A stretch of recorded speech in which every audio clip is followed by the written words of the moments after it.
कर्म करे किस्मत बने, जीवन का यह मर्म, प्राणी तेरे हाथ में, तेरा अपना कर्म, तेरा अपना।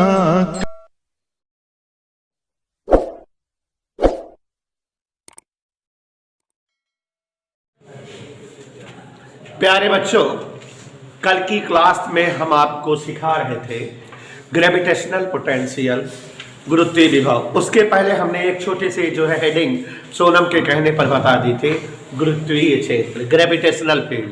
याद करो, गुरुत्वीय क्षेत्र किसे कहते हैं? किसी भी वस्तु के चारों ओर का वह क्षेत्र जहां तक वस्तु के प्रभाव को महसूस किया जा सके, वही गुरुत्वीय क्षेत्र कहलाता है। या किसी वस्तु के चारों ओर का वह क्षेत्र जहां किसी दूसरी वस्तु पर गुरुत्वाकर्षण बल लग सके, वही क्षेत्र गुरुत्वीय क्षेत्र कहलाता है। अकॉर्डिंग टू मिस विजेता Tiwari, an area around any substance in which its effect presents is known as gravitational field. An area around any substance in which any other particle assume gravitational force is called gravitational field. किसी एकांक द्रव्यमान की वस्तु पर लगने वाला गुरुत्वाकर्षण बल गुरुत्वीय बल क्षेत्र या गुरुत्वीय क्षेत्र की तीव्रता कहलाती है।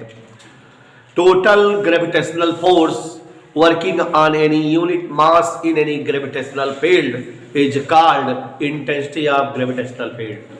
गुरुत्व क्षेत्र में स्थित एकांक द्रव्यमान की वस्तु पर लगने वाला गुरुत्वाकर्षण बल गुरुत्वीय बल क्षेत्र या गुरुत्वीय क्षेत्र की तीव्रता, उनेसा के शब्दों में Ig बराबर F/m। मात्रक इसका न्यूटन पर किलोग्राम और it is a vector quantity, सदिश राशि है। m0lt-2 इसका डायमेंशन फार्मूला है। मिस तिवारी जी ऐसे ही समझाए थे, अनंत में स्थित एकांक द्रव्यमान के पिंड को अनंत से गुरुत्व क्षेत्र के भीतर किसी बिंदु तक लाने में किया गया कार्य, उस बिंदु पर गुरुत्वीय विभव कहलाता है। इस बात को ध्यान देना फिर से, अनंत में स्थित एकांक द्रव्यमान की को अनंत से गुरुत्व क्षेत्र के भीतर किसी बिंदु तक लाने में किया गया कुल कार्य, उस बिंदु पर गुरुत्वीय विभव कहलाता है। Total work done, total work done for carrying any unit mass from infinity to gravitational field is known as gravitational potential, गुरुत्वीय विभव W/m। आपको बताए थे कि अगर यहाँ देखो, ये स्थान O है स्क्वायर जी, यहाँ पर m द्रव्यमान की कोई वस्तु धरी है, इस वस्तु के कारण r दूरी तक गुरुत्वीय क्षेत्र है स्थान A तक। यहां पर अगर वस्तु को हम m द्रव्यमान की वस्तु को A से B ले जाएं, B से C ले जाएं, C से D इन्फिनिटी तक ले जाएं, इस प्रोसेस में वर्क जितने भी हो सब इकट्ठा कर ले, तो वस्तु को क्षेत्र से अनंत तक ले जाने वाला कुल कार्य आएगा। यहां पर हमने आपको दिखाया था कि अगर m द्रव्यमान की वस्तु के कारण r दूरी तक क्षेत्र है, इस क्षेत्र में कोई वस्तु रखी जाएगी तो उस पर बल लगेगा। ध्यान से देखो, उनेसा बेटा, स्थान O पर एक बिंदु द्रव्यमान यम स्थित है, पॉइंट मास, इससे r दूरी तक स्थान A है कोई, यहां तक गुरुत्वीय क्षेत्र इसका है। अगर हम यहां पर कोई यम द्रव्यमान की वस्तु रखें तो इस क्षेत्र के कारण इस पर गुरुत्वाकर्षण बल लगने लगेगा। तो A पर स्थित यम द्रव्यमान की वस्तु पर लगा बल, इस पर बल लगेगा ना बेटा, F बराबर न्यूटन चाचा मर गए बताते बताते G(1) (2) अपान। अगर इस वस्तु को जो गुरुत्वीय क्षेत्र में है ए से हम ले आए बी तक, अल्प डिस्प्लेसमेंट, थोड़ा ही विस्थापन हो, तो बल लगाकर वस्तु को बल की दिशा में विस्थापित किए तो कार्य किए। वस्तु को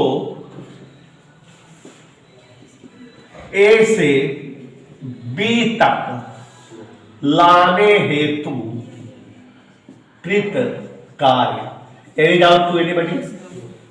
कार्य विजेता जी W, work is force into displacement, कार्य बराबर बल गुणे बल की दिशा में एफ डी आर। जो वस्तु हमारी गुरुत्व क्षेत्र से भी तक आ रही है, इस पर कार्य m1 m2 बटे r square into D R. ऐसे ही वस्तु बी से कहां तक आएगी? सी तक, फिर कहां तक आएगी? डी तक, फिर कहां तक आएगी? ई तक, और बेचारी मजबूरी में भाग जाएगी। तो पहले वस्तु को ए से कहां तक लाए थे, अब इसको ए से कहां तक ले जाएंगे? वस्तु देखो देखो देखो, यम को ए से अनंत तक ले जाने हेतु कार्य। वस्तु कहां से चल रही है? गुरुत्वीय क्षेत्र से, ग्रेविटेशनल फील्ड से। कहां तक जा रही है? कार्य।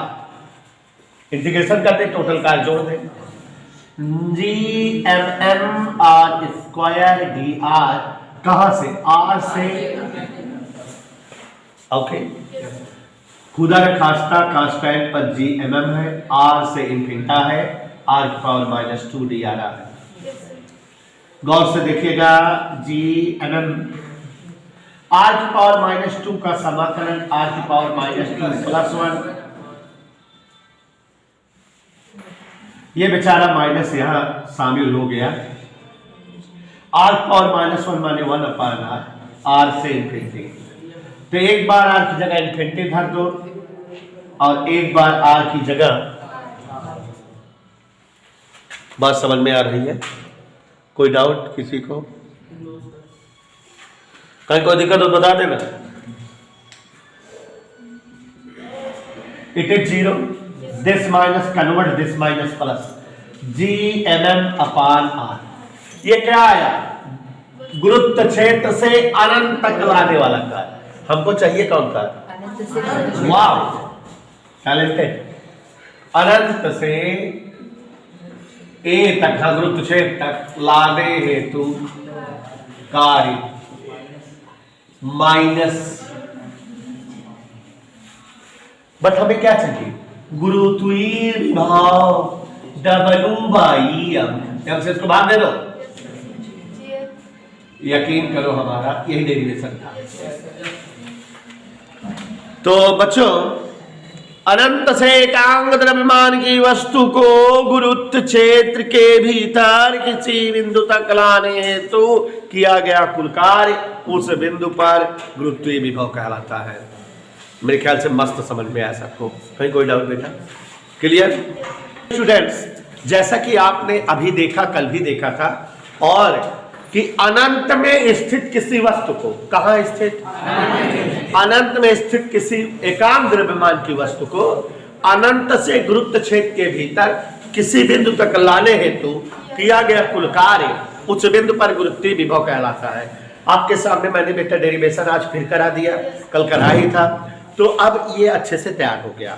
कल हमने आपको इसी में समझाया था, याद करिए, कि अगर अनंत से ही कोई वस्तु लानी हो लेकिन एकांक द्रव्यमान में ना हो, अनंत में स्थित किसी वस्तु को अनंत से पृथ्वी तल तक लाना हो, गुरुत्व क्षेत्र नहीं, पृथ्वी तल तक, तो जो कार्य किया जाता है उसे ग्रेविटेशनल पोटेंशियल एनर्जी।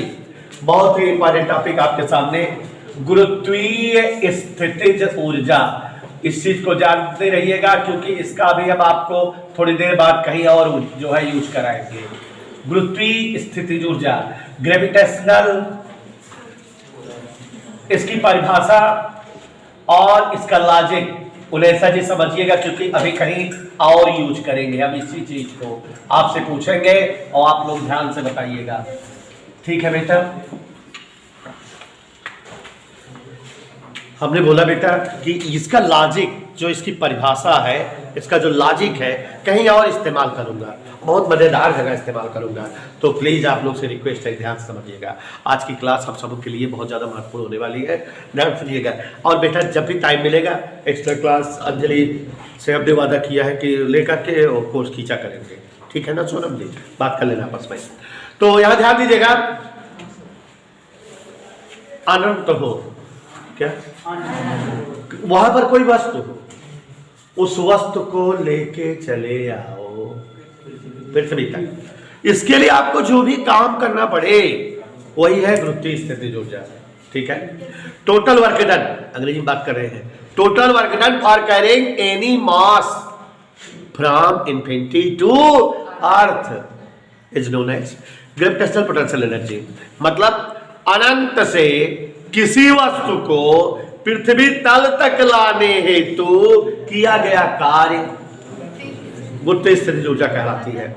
जैसे बेटा हम लोगों के पास एक दिक्कत है, कल भी थी आज भी है। कल वाले डेरिवेशन में भी हम आपको दिखाए थे कि पहले वस्तु को हम गुरुत्व क्षेत्र में रखते हैं ए पर, फिर ए से कहां ले जाते हैं, फिर धीरे धीरे कार्य निकाल लेते हैं, माइनस कर देते हैं, तो वो अनंत से क्षेत्र तक का काम आ जाता है। जैसे यहां से इलाहाबाद का भाड़ा 40, तो -40 माने इलाहाबाद से यहाँ का भाड़ा। फिजिक्स की भाषा हम समझते हैं, तो ऐसे इसमें भी करेंगे।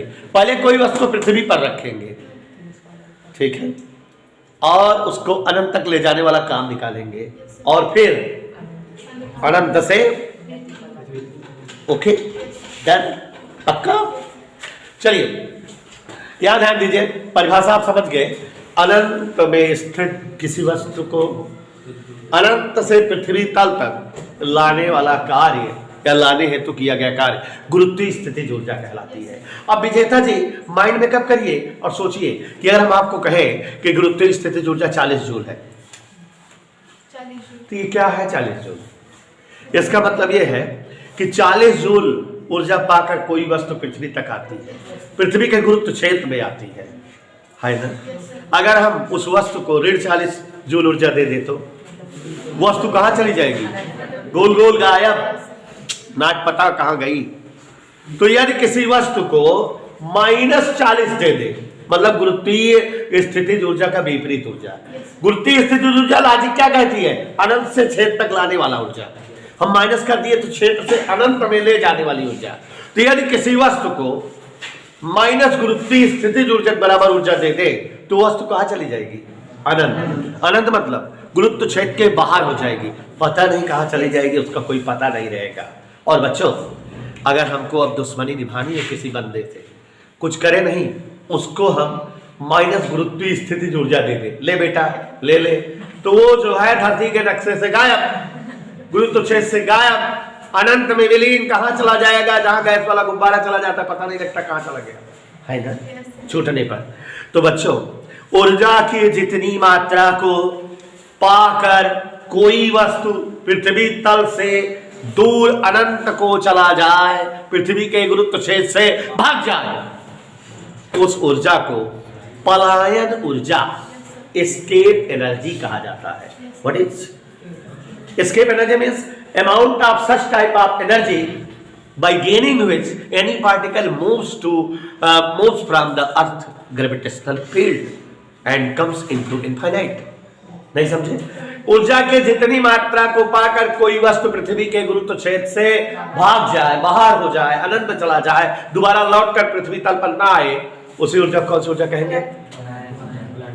इधर के लिए और मजेदार है ना, उसे से मिल रहा है कि नहीं?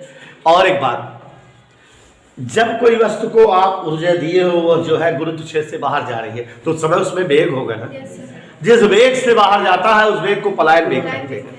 बड़ा मजेदार बात है, माने वेग का वह न्यूनतम मान जिसे पाकर वस्तुएं पृथ्वी के गुरुत्व क्षेत्र से बाहर हो जाएं, अनंत को चली जाए, पलायन कर जाए, भाग जाए, दोबारा लौट के पृथ्वी पर उस वेग को प्लान वेग, इसके velocity, the maximum value of velocity by which any particle moves from gravitational field of earth okay, it's called escape velocity. समझ में नहीं आया?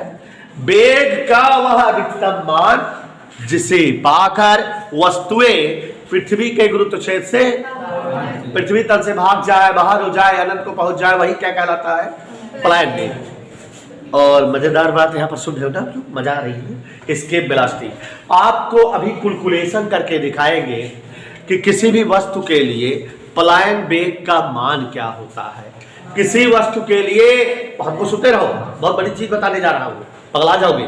किसी वस्तु के लिए पलायन वेग का मान क्या होता है? प्यारे बच्चों, अभी आपको एक सूत्र बताएंगे, सिद्ध कराएंगे कि देखो पलायन वेग इससे निकाला जा सकता है।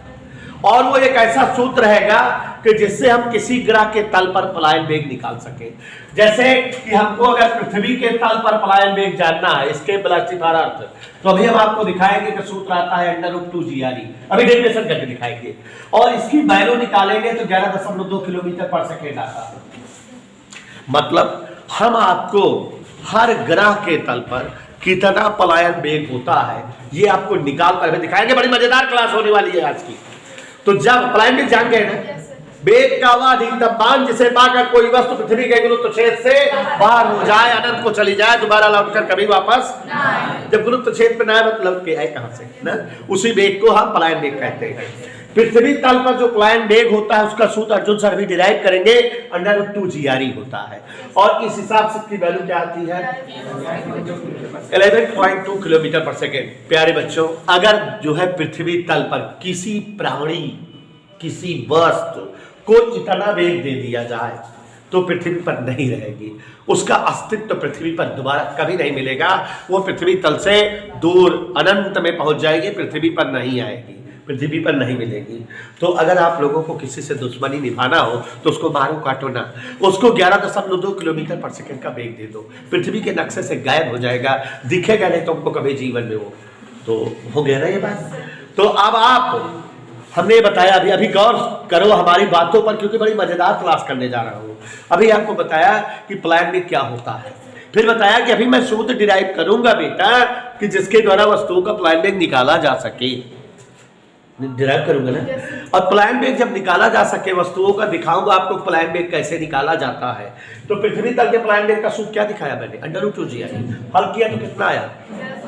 ऐसे ही बेटा चंद्रमा के तल पर पलायन वेग कैलकुलेट किया जा सकता है। किसके तल पर बेटा? पलायन वेग फॉर मून 2GMRM। इसको हल किया जाता है तो लगभग 2.2 किलोमीटर पर सेकेंड आता है। अब यहां पर बात समझो, बड़ी मजेदार क्लास करने जा रहा हूं, सब लोग हंसोगे। तो ध्यान दो, चंद्रमा जो है, चंद्रमा, तो चंद्रमा के तल पर पलायन वेग 2.2 किलोमीटर पर सेकेंड है, माने वहां पर पलायन वेग बहुत कम है। तो कोई भी वस्तु का वेग अगर इतना रहे तो चंद्रमा के तल पर रुकेगी? चली जाएगी ना। बच्चों, एक क्वेश्चन पूछा जाता है कि चंद्रमा के तल पर कोई वायुमंडल नहीं पाया जाता, क्यों? देखो, हमारी जो है पृथ्वी पर 5 किलोमीटर ऊंचाई के बाद विभिन्न गैसों का मंडल, वायुमंडल है 5 किलोमीटर की ऊंचाई तक। न हाइड्रोजन गैस का, नाइट्रोजन, क्लोरीन, ब्रोमीन, बहुत सारी गैसें हैं, है ना। वायुमंडल नहीं है, हवा ना आवत रहा। चंदा मामा तल पे कौनो वायुमंडल नहीं है। पूछा जाता है इस चैप्टर का इंपॉर्टेंट क्वेश्चन, कंपटीशन के दृष्टिकोण से भी महत्वपूर्ण क्वेश्चन है बेटा। 3-4 क्वेश्चन महत्वपूर्ण बताऊंगा, अभी एग्जाम होने वाला है टीचर भर्ती वाला, दे देना, पास हो जाओगे। क्या ध्यान दो, चंद्रमा के तल पर वायुमंडल नहीं पाया जाता, क्यों? पहले ये बताओ कि क्यों वायुमंडल नहीं पाया जाता। क्योंकि बेटा दुनिया की जितनी गैसें हैं, all the gases of the world, संसार की जो भी गैसें हैं, जो कि आइडियल गैसें हैं, chlorine, bromine, iodine, hydrogen, oxygen, nitrogen, इन सभी की वेलोसिटी 2.5 किलोमीटर पर सेकेंड के आसपास है। मतलब लगभग सभी, एक परमाणु, द्वि परमाणु, बहुपरमाणु, मोनोटॉमिक, डायटॉमिक, पॉलीटॉमिक, जितनी भी गैसें हैं, जितनी भी गैसें हैं, सभी गैसों का वास्तव में जो वेलोसिटी है, √2 वेलोसिटी इसको कहते हैं, वर्गमात मूल वेग, सभी गैसों का 2.5 किलोमीटर पर सेकेंड से भी ज्यादा है। तो अब आप कल्पना कर सकते हो कि हर गैस चंदा मामा के तल के पलायन वेग से ज्यादा वेग से उड़त है। तो अगर भाई हम गठरी में ढेर सारी गैस जार में गैस लेके जाई या चंदा के तल पे छोड़ दी, तो हुआ क्यों गैस रुक पाई है? क्यों? क्योंकि हर गैस का प्लायन वेग चंद्रमा के तल के प्लायन वेग से भी ज्यादा है, इसलिए वहां कोई गैस ठहरेगी नहीं, विलीन हो जाएगी, अनंत में भाग जाएगी। तो जब वहां कोई गैस नहीं रुकेगी, कोई हवा नहीं रुकेगी, तो हवा का मंडल कहां से होगा भाई बाप? नहीं होगा ना। तो इट इज द रीजन, यही वजह है कि चंद्रमा के तल पर कोई भी वायुमंडल नहीं। समझ में आई बात बेटा? अभी हंसोगे, सुनो ध्यान से सुनो। एक क्वेश्चन समझ में आ गया बेटा? चंद्रमा के तल पर कोई वायुमंडल नहीं है, क्यों? कैसे बताओगे सोनम? क्योंकि मूर्ख चंद्रमा के तल पर पलायन वेग का मान 2.2 किलोमीटर पर सेकेंड होता है, जबकि समस्त प्रकार की गैसों का वेग 2.5 किलोमीटर पर सेकेंड से भी अधिक है। इसलिए कोई भी गैस चंद्रमा के तल पर नहीं ठहरती, इसलिए कोई भी गैस नहीं रुकती, तो गैस का मंडल कहां बनेगा? गैस मंडल नहीं है, वायुमंडल। अब बच्चों इससे भी बहुत सारे क्वेश्चन बनते हैं। ध्वनि, व्हाट? ध्वनि अजीब बात है चंद्रमा के पास। ध्वनि जो हम बोल रहे हैं, आप सुन रहे हो, जानते हो कैसा ऐसा क्यों संभव हो पा रहा है? क्योंकि जो ध्वनि तरंगे हैं, साउंड वेव, ये चल पा रही है, बीच में माध्यम हवा है। हवा ही मीडियम होता है जो ध्वनि तरंगों को दूर तक ले जाता है।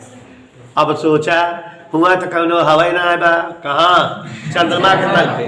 तो चंद्रमा के तल पर कोई भी वायुमंडल नहीं है, इसलिए ध्वनि का संचरण नहीं।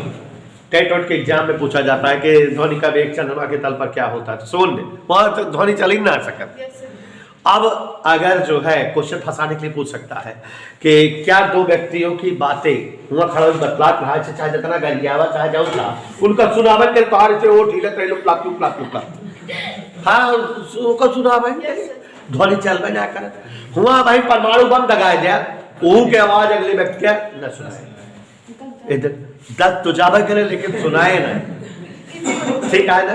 तो चंद्रमा के तल पर ये विशेष बात जन गई ना, क्या कि चंद्रमा के तल पर कोई भी ध्वनि का संचरण, चंद्रमा पर कोई भी वायुमंडल, चंद्रमा पर वस्तुएं भारहीन प्रतीत होती हैं क्योंकि वहां तल की प्रक्रिया नहीं होती, तो वहां पर किसी भी वस्तु में भार नहीं प्रतीत होता। मतलब अब जैसे खानों ने सोचा परस के दही खाए ले सोनम जाऊ, तो जैसे थरिया में रोटी धरब, अचार धरब, दाल धरब, तो रोटी थाली पे अचार थाली पे रुके ना, ऐसे हवा में तैरने लगे, पकड़ा होकर लोचा के। और जैसे सोचो गिलास पानी भर के पीने लगे गुट गुट गुट गुट, तो पिला नहीं सकेगा, तो जैसे गिलास मुंह पास लगाओगे पानी की बूंदें तैरने लगेंगी हवा में, वहां पर जो है अपने आप हवा में से तैरने लगेंगी।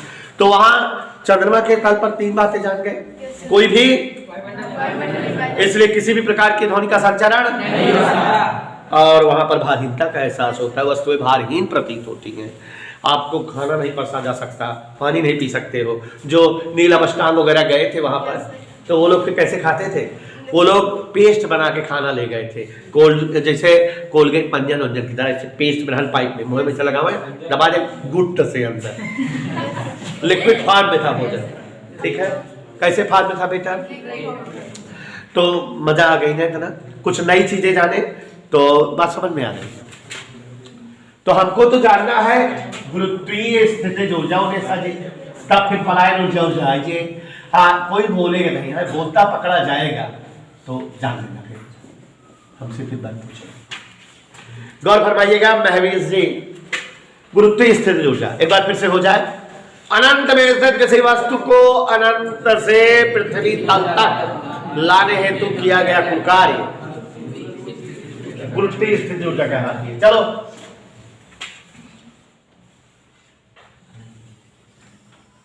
कल्पना करो पृथ्वी है, ये क्या है बेटा?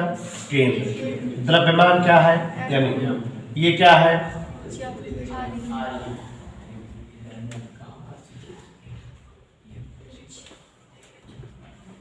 यहां पर पृथ्वी तल पर स्थान के पर एक वस्तु रखी है। चित्र दिखाई दे गया सबको? कितनी जल्दी बना दिए हम, समझ में आ रहा है ना? उड़ा देंगे। इधर देखो पृथ्वी है बेटा, जान लो। इधर भी 3-4 दिनों में 10 दिन की क्लास ले रहे हैं, और वैसे क्लास में कहाँ उड़ पाता इतना। गौर से देखो तुम लोग, जानो 15 दिन पढ़ा दी, महीने पढ़ा दी, फिर दर्ज हो गया। पृथ्वी है ये, इसका द्रव्यमान त्रिज्या, तल पर यम द्रव्यमान की गुरुत्व क्षेत्र में है ना बेटा। इस पर गुरुत्वाकर्षण बल लग रहा होगा ना। अब गुरुत्व क्षेत्र से हम इसको कुछ दूर ले जाए बी तक, कुछ कार्य करेंगे। फिर कहां तक ले जाए, सी तक, कुछ और कार्य करेंगे। ऐसे ही कहां तक ले चले जाए, अनंत तक। ठीक है, सारे कार्य जोड़ देंगे तो क्या आ जाएगा, गुरुत्वीय क्षेत्र से अनंत तक ले जाने का, यही तो। और ये जैसे भी किए थे आप लोग, यहां तक ले गए हैं, मान लो अल्प दूरी ले गए हैं। याद करो कल डेरिवेशन कराते समय हमने आपको टिप्स दिया था, जहां यम रहे वहां उसी में यम ही लिख लो, जहां आर रहे वहां आर ही लिख लो, फुल डेरिवेशन। यही बताए थे ना, विश्वास तो था नहीं, इसलिए हम करके दिखा रहे थे। माना এটা सपोज है पृथ्वी चाची, द्रव्यमान एस ना बोले होते, द्रव्यमान यमी, त्रिज्या ए बच्चों के तल पर स्थित कितने द्रव्यमान की, एम द्रव्यमान की वस्तु, जब पृथ्वी तल पर इस पे बल लग रहा होगा, लगने वाला गुरुत्वाकर्षण बल। फार्मूला यहां तक समझ में आया यार, गला फाड़ के समझा रहा हूं, समझो भाई। जी m1 m2, सुंदर बेटा, कोई दिक्कत समझ में आया बेटा? दिक्कत तो बता दो बेटा। ठीक, देखो बेटा पढ़ो मेरे साथ। जी m1 m2 बटे r स्क्वायर, कोई दिक्कत? अब इसको हम क्षेत्र से थोड़ा दूर विस्थापित किए तो कार्य करेंगे ना। यम द्रव्यमान की वस्तु को, ध्यान से देखना,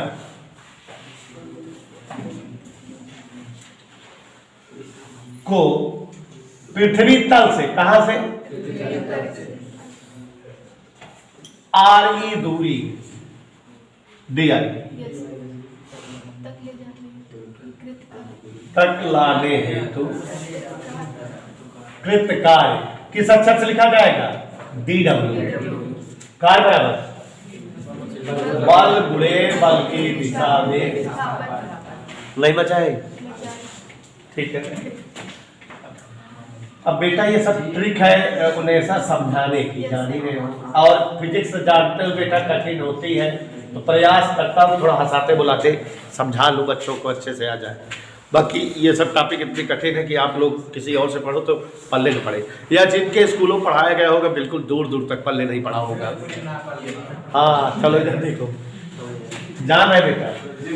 हाँ लेकिन आप समझ में आना चाहिए, एक एक स्टेप बेटा, आइए हम समझाएंगे, गला फाड़ के। तो अब देखो वस्तु को ऐसे धीरे धीरे कहां तक ले चले जाए, इसलिए यम द्रव्यमान। अब तो ना समझ में आया, फिर बोलो।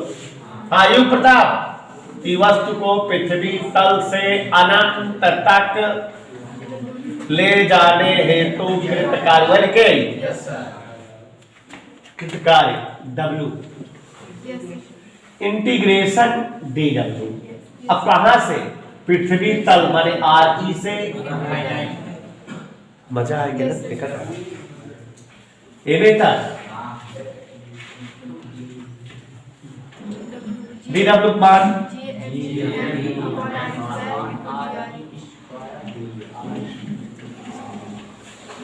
फालतू पद बाहर,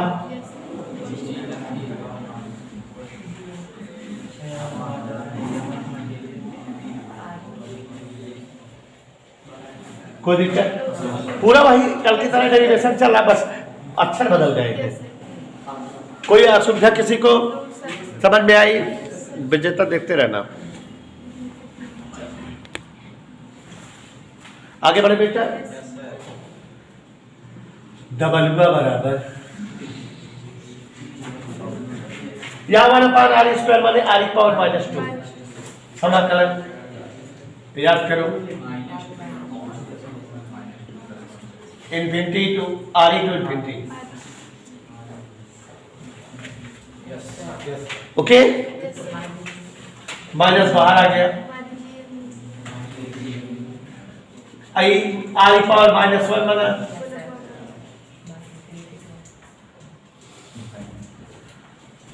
ऐसे कलाओ तो बना रहा ये जन चोटिया सुना बुआ का बना माइनस माइनस एक बटा इन्फिनिटी सोल्व दे।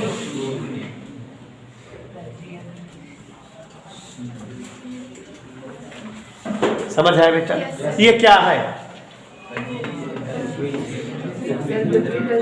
पृथ्वी तल से वस्तु को अनंत तक ले जाने हेतु का, इसलिए विकास जान गुरुत्वीय स्थितिज ऊर्जा यू क्या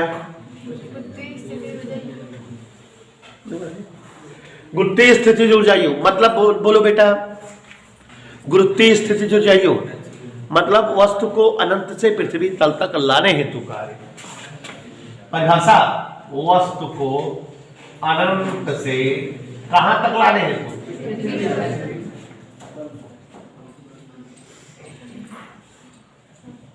यही तो परिभाषा है।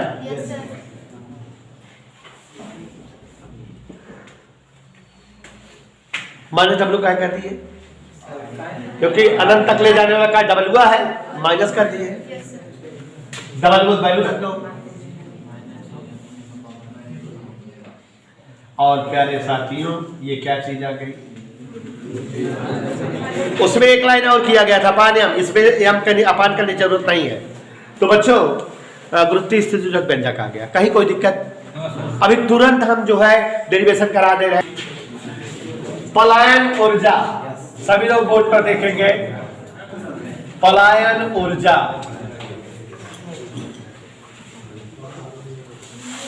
एस्केप एनर्जी,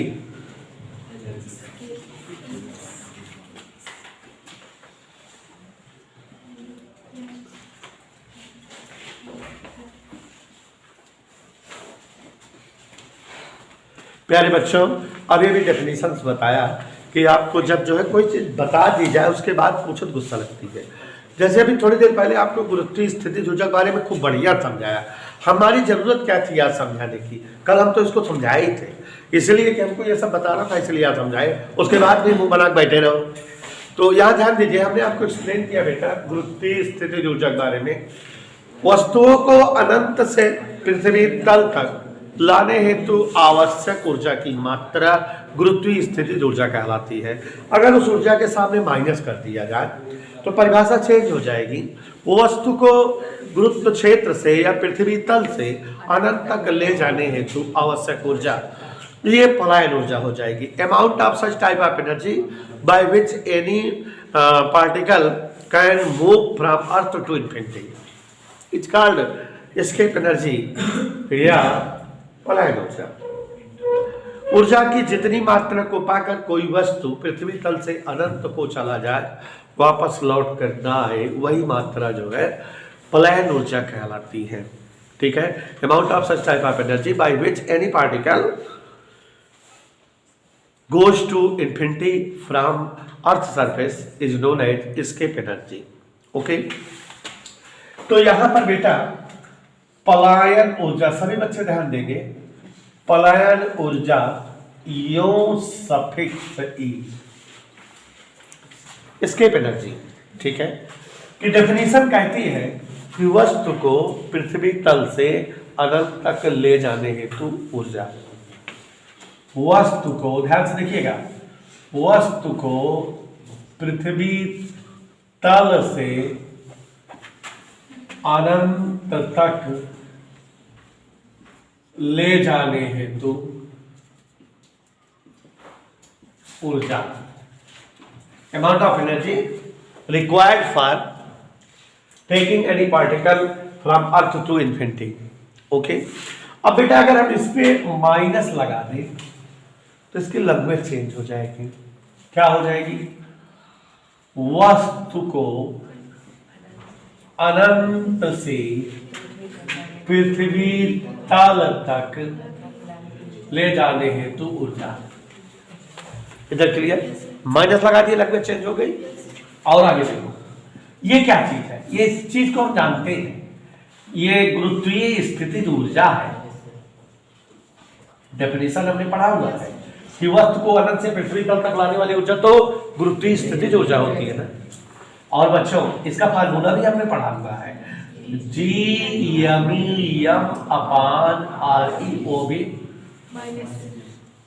तो ये हमारी पलायन ऊर्जा का सूत्र माइनस माइनस प्लस G(m)/RE, ये UE बराबर आ गया। एनी डाउट बेटा? पलायन ऊर्जा का डेरिवेशन हो गया, फार्मूला आ गया पलायन ऊर्जा का। फिर उसके बाद अभी भी थोड़ी देर पहले हम आपको पलायन वेग के बारे में बताए। पलायन वेग, फिर बंदर की तरफ ओवर कह दो, बताओ। एस्केप वेलोसिटी,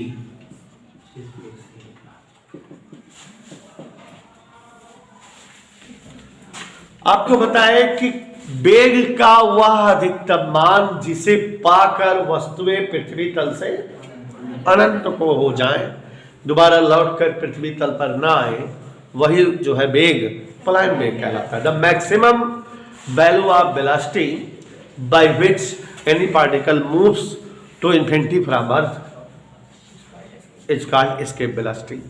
ओके, तो ऊर्जा का वेग का वह अधिकतम मान जिसे पाकर वस्तुएं पृथ्वी तल से अनंत को पहुंच जाएं, पृथ्वी तल से पलायन कर जाएं, दोबारा लौटकर पृथ्वी तल पर ना आए, उसे क्या कहते हैं? अगर यम द्रव्यमान की वस्तु के लिए पलायन वेग VE हो, यदि यम द्रव्यमान कोई यम मास की वस्तु है हेतु पलायन वेग V(E), इसके वेलोसिटी, कुछ लोग स्मॉल से भी लिखते हैं, उससे कोई दिक्कत नहीं है, चाहे कैपिटल को चाहे स्मॉल, VE हो, तो अपने आप बताओ पलायन ऊर्जा क्या होगी?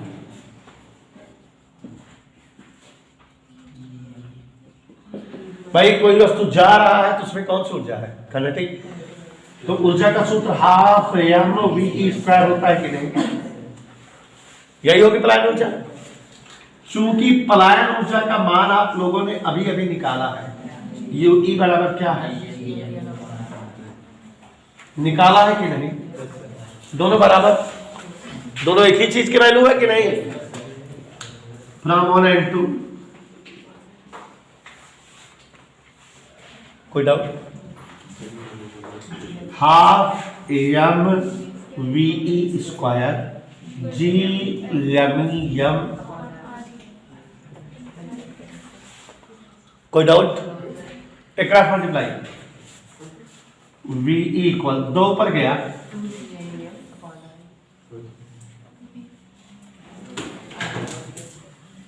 डेरिवेशन हो गया कि नहीं? किसका डेरिवेशन हो गया? डेरिवेशन आ गया कि नहीं? आपको एक डेरिवेशन कल कराए थे, गुरुत्वीय त्वरण G बराबर, याद करके बताइए। G(m)E अपान, नहीं होता? उन्हें सर कह रही है नहीं होता, होता है बेटा। तो एक क्रॉस मल्टीप्लाई करो, G(m) बराबर, ये पता लगा, इसलिए पलायन वेग, एस्केप वेलोसिटी,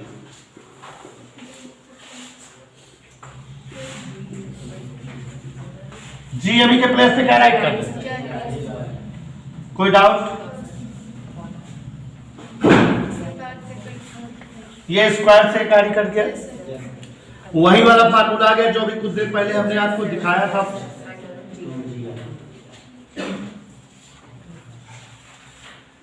तो पृथ्वी तल पर पलायन वेग का ये फार्मूला और ये फार्मूला, दो डेरिवेशन हो गए कि नहीं? कोई दिक्कत? समझ आया बेटा? पृथ्वी तल पर पलायन वेग पता लग गया कि नहीं? अभी हम यहां लिखेंगे 2 मिनट। पृथ्वी तल पर कहा?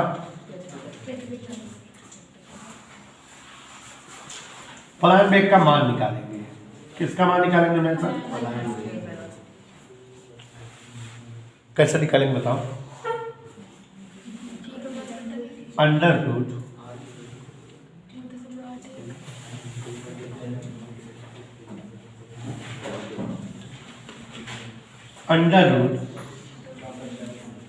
क्या 2 गुणे जी की जगह आर की जगह। कोई डाउट बेटा? कैलकुलेशन कर सकते हैं ना? वी बराबर 11.2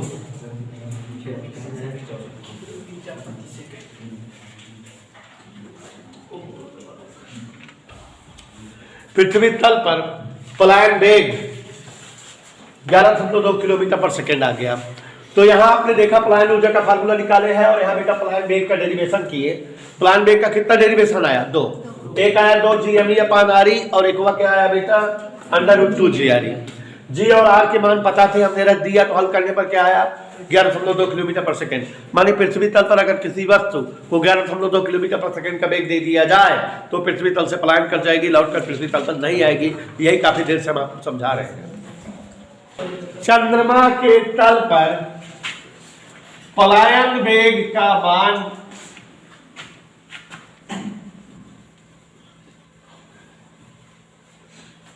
लगभग 2.2 किलोमीटर पर सेकेंड होता है।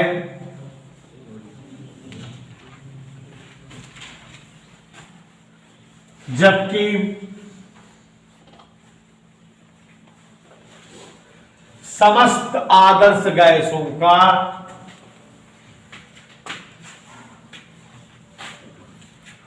वर्ग माध्य मूल वेग रूट मीन स्क्वायर वेलोसिटी, वर्ग माध्य मूल वेग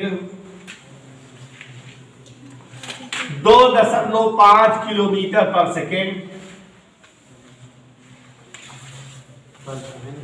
या इससे 2.5 किलोमीटर पर सेकेंड या इससे अधिक होता है। इस कारण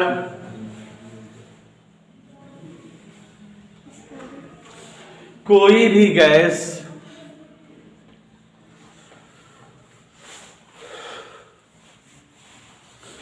चंद्रमा के तल पर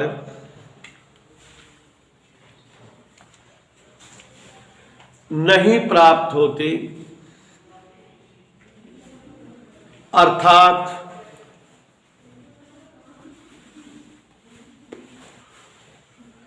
चंद्रमा के तल पर कोई वायुमंडल नहीं होता।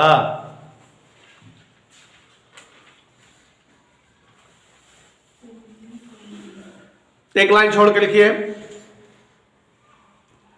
चंद्रमा के तल पर कोई वायुमंडल नहीं होता। हिंदी में लिखो, अंग्रेजी ट्रांसलेट कर लेना। इस कारण चंद्रमा के तल पर ध्वनि का संचरण नहीं होता, अर्थात चंद्रमा के तल पर 2 व्यक्तियों की आपसी बातचीत भी नहीं सुनाई देगी।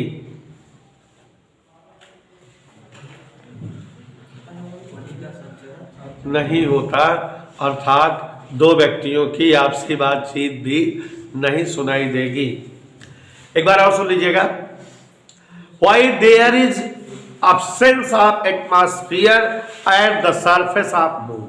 Vijita, why there is absence of atmosphere at the surface of moon? The escape velocity for the moon surface is nearly same as 2.2 kilometer per second, while root mean square velocity of each gases is either 2.5 kilometer per second or more than 2.5 kilometer per second. This is the reason. This is the reason no any gas exists on the surface of moon, and hence there is the absence of atmosphere at the surface of moon. Since there is absence of atmosphere on the moon, hence no sound wave exists on the surface of moon. Because sound waves always moves with the help of with the medium of air. It is the reason discussion of two men never heard due to unexistence of sound wave on the surface of moon. उपग्रह, satellite क्या होते हैं, उपग्रह क्या है? देखो बच्चों, आपने पढ़ा सूर्य से निश्चित दूरी बनाकर सूर्य की परिक्रमा करने वाले आकाशीय पिंड ग्रह कहलाते हैं। तो ऐसे ही ग्रहों से निश्चित दूरी बनाकर ग्रहों की परिक्रमा करने वाले आकाशीय पिंड उपग्रह कहलाते हैं। All the materials which revolves around planets are called satellites. Okay, तो ग्रहों की परिक्रमा करने वाले आकाशीय पिंड उपग्रह कहलाते हैं। बुध ग्रह और शुक्र ग्रह के कोई उपग्रह नहीं है। हमारी पृथ्वी का एक प्राकृतिक नेचुरल उपग्रह है और हजारों आर्टिफिशियल कृत्रिम उपग्रह छोड़े गए हैं जो पृथ्वी की कक्षा में पृथ्वी की परिक्रमा करते रहते हैं। और बच्चों, ऐसे ही मंगल ग्रह के दो उपग्रह फेबोस डेबोस है। ऐसे ही बृहस्पति ग्रह के उपग्रह बहुत बड़े बड़े आकार वाले हैं। गिनी पिग उपग्रह एक जो है सभी उपग्रहों में सबसे बड़े आकार का है। और शनि ग्रह के सभी ग्रहों से ज्यादा उपग्रह हैं। 126 से ज्यादा उपग्रह खोज लिए गए हैं। शनि ग्रह के बहुत ज्यादा खोज हो गई, शनि ग्रह के बहुत ज्यादा उपग्रह हैं। ठीक है, तो बच्चों हमें उपग्रहों की गति नाम का लेसन पढ़ना है, सैटेलाइट, मोशन ऑफ सैटेलाइट्स।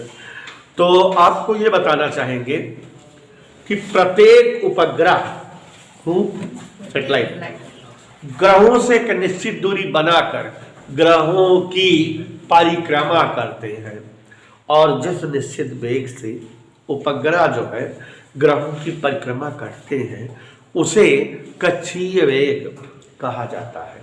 माने प्रत्येक उपग्रह एक निश्चित दूरी बनाकर ग्रहों की परिक्रमा करते हैं और जिस वेग से उपग्रह ग्रह की परिक्रमा करते हैं उसे हम कक्षीय वेग ऑर्बिटल वेलोसिटी कहते हैं। Each satellite moves around planet in definite orbits with a definite velocity which is known as orbital velocity. नहीं समझ में आया? क्या समझे? Each satellite moves around planet with indefinite orbits with a definite velocity, and the velocity of satellite for moving around the planets is known as orbital velocity. तो मुनेसा जी, जिस निश्चित वेग से कोई भी उपग्रह ग्रहों की परिक्रमा करते हैं उसी वेग को कक्षीय वेग कहा जाता है। ऑर्बिटल वेलोसिटी वी सफिक्स ओ से डिनोट करते हैं। उपग्रहों द्वारा ग्रहों की परिक्रमा के दौरान एक पूरी परिक्रमा करने में लगा समय रिवॉल्यूशन टाइम, परिक्रमण काल कहलाता है। मतलब total time for one complete revolution of planet taken by satellite is known as revolution time. तो ग्रहों की एक पूरी परिक्रमा करने में लगा समय परिक्रमण काल उपग्रह का कहलाता है। इधर क्लियर समझ आया? नहीं समझ आया? तो आप समझ रहे हैं कि उपग्रह क्या है, हमने बता दिया। उपग्रह का कक्षीय वेग और उपग्रह का परिक्रमण काल का डेरिवेशन है और इस लेसन का बहुत ही महत्वपूर्ण डेरिवेशन है। ठीक है, कक्षीय वेग परिक्रमण काल का डेरिवेशन, उसके बाद एक जो है वेटलेसनेस भारहीनता का डेरिवेशन सब खत्म, इसमें और डेरिवेशन नहीं है। ठीक है, फ्लाइंग वेग वाला करा ही दिए, वो इसी लेसन का था। तो यहां पर देखो जरा,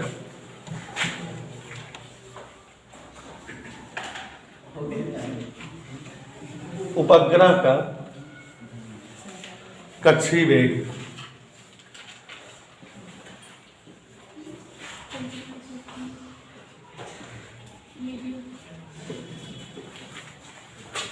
उपग्रह का कक्षीय वेग जिस निश्चित वेग से कोई भी उपग्रह पृथ्वी या किसी ग्रह की परिक्रमा करते हैं उसी वेग को हम उसका कक्षीय वेग कहते हैं। तो यहाँ पर गौर से देखिए, अगर हम आपके सामने कल्पना करें कि हमारी पृथ्वी है, क्योंकि पृथ्वी एक ग्रह है ना, तो ये पृथ्वी है और ये पृथ्वी का केंद्र O है, पृथ्वी का द्रव्यमान यानी पृथ्वी की त्रिज्या RE,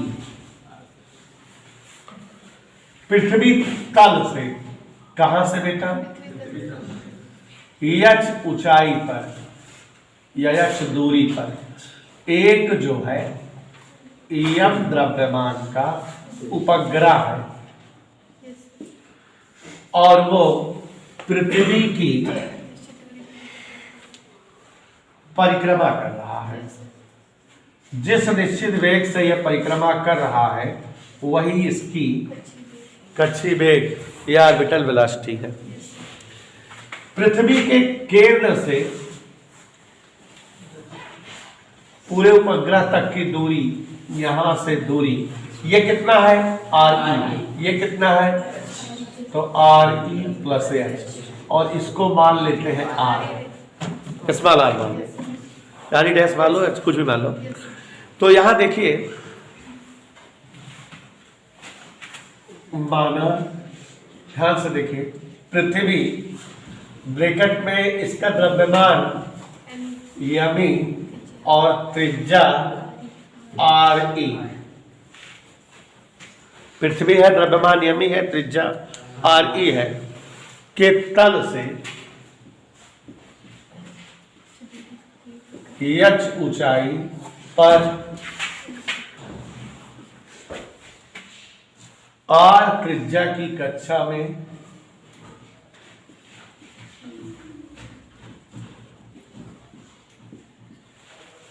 R त्रिज्या की m द्रव्यमान का एक उपग्रह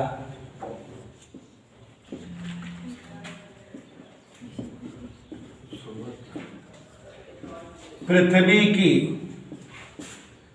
परिक्रमा कर रहा है। किस वेग से, कक्षीय वेग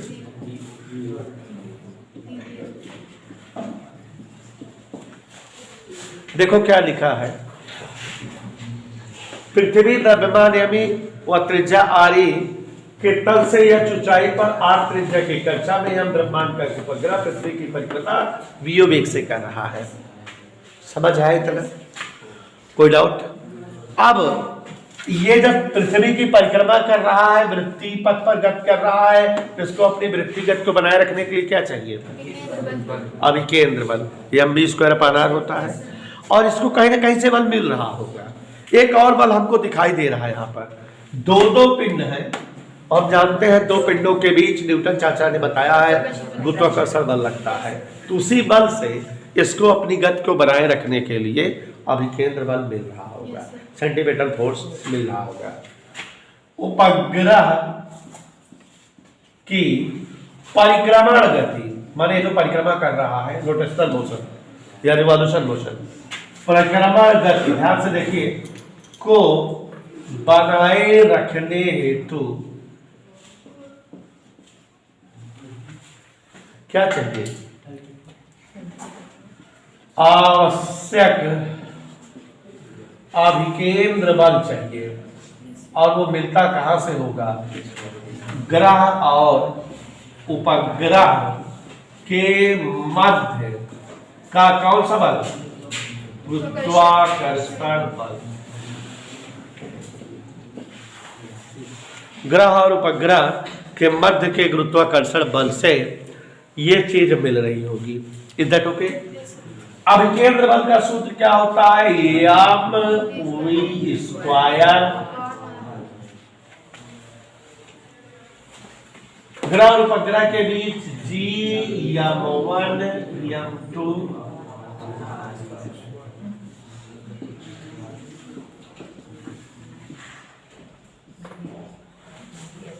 एक आठ से स्क्वायर कर दिया है।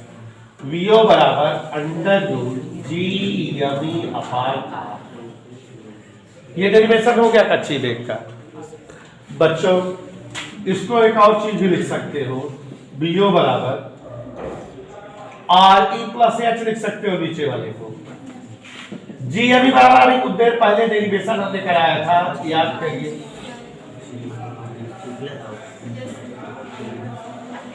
कराया था? कोई डाउट? पुट आउट कर दो। जीएमई की जगह और ये हमारा इस तरह से कच्ची वेग का डेरिवेशन हो गया, G R E square upon R E plus H. Any doubt? तो यह भी सूत्र हुआ और यह भी सूत्र हुआ। अगर उपग्रह पृथ्वी के बहुत नजदीक हो, अगर उपग्रह पृथ्वी बहुत नजदीक हो, माने एच बहुत कम हो, तो एच इग्नोर कर देंगे, तो ये आर ई स्क्वायर से आर ई कट जाएगा, केवल आर ई आ जाएगा। तो फार्मूला आ जाएगा अंडर रूट जी आर। जी का मान रखेंगे, आर ई का मान रखेंगे, हल करने पर आ जाएगा 7.92 किलोमीटर पर सेकेंड, जिसको हम नियरली 8 किलोमीटर पर सेकेंड समझ सकते हैं। माने पृथ्वी की परिक्रमा करने वाले उपग्रह का कक्षी वेग लगभग 8 किलोमीटर पर सेकेंड होता है।